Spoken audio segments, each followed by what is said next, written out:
Holy, holy, holy is the Lord God Almighty, sang the angels in Revelation night and day without ever ceasing. But isn't it odd that they sang about holiness rather than power? I mean, have you ever wondered why they sing holy, holy, holy and not all powerful, all powerful, all powerful? On a hierarchical model of coolest attributes for a deity, power would probably rank first for most people. I don't even know where holiness would be, but it seems that it would rank lower than power. Even wisdom seems to be more important than holiness in today's culture. Wisdom and knowledge go hand in hand, and often they become things we rank higher than holiness because our culture values these as practical ideals. They are tangible, we can use them in our everyday life.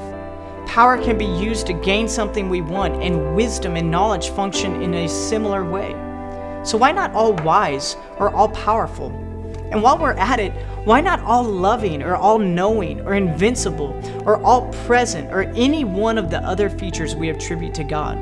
Why holiness? Sometimes it feels like holiness has no place in our culture, like we are sick, sinful people devoid of holiness. But the opposite is actually true. It is because we live in a culture that is ill and in need of holiness that we are given holiness from our Father. And through His loving act, we grow closer to the one who is loved, the one who gives us this holiness. His holiness is what we need, and although it doesn't seem like a tangible gift, it is indeed greater than the rest.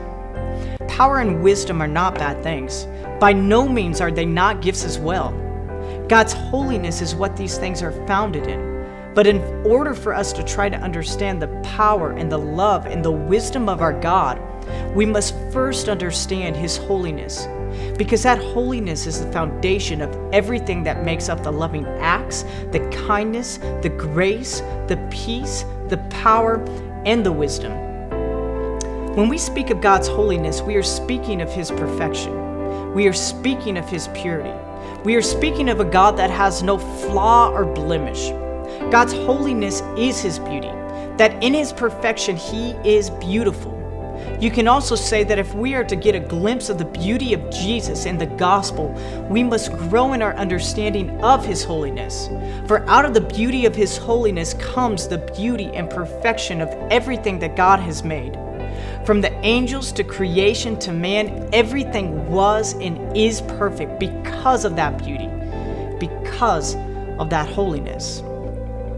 We can also say that in God's holiness, His law is perfect, just, and righteous. There is nothing in His law that is unfair or unjust. In God's law, there is an expectation of perfection with no exceptions. Not even one sin can be overlooked.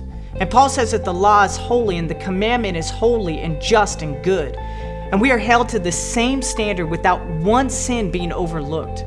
God would not be holy if He did not judge sin. It is a judgment and hatred of sin that displays His infinite holiness. And no example and manifestation of this truth is seen more clearly than in His punishment of sin being poured out on His own Son. There's no clearer picture of God's holiness than when we look at the cross. For it is at the cross that we see God's holiness displayed loudly. And it is where we see God's infinite holiness and complete righteous hatred towards sin. Moses spoke of God being glorious in holiness. Our God is holy, and His holiness can be said to be a transcendental attribute because it is woven throughout all the rest of God's attributes. It is the attribute of attributes. Because of His holiness, He has a holy justice. Because He is holy, He has a holy wisdom. Because He is holy, He has a holy power. And because God is holy, He has holy promises. A.W. Pink sums it up best when he says, "At the same instant the sun should lose its light, it would lose its heat, its strength, and its generative and quickening virtue. So it is with God's holiness. Our God is perfect and righteous and beautiful in all His holiness. For us to see His beauty, we must grow in our understanding of His holiness. For us to understand His holiness, we must understand that God is perfect and without blemish. For it is when we understand God's perfection and holiness that we begin understanding the need for the cross and the power of the cross. So we see that everything that God is and that God does is perfect. It is holy. And we can understand that by looking at the holiness of his son's death on the cross.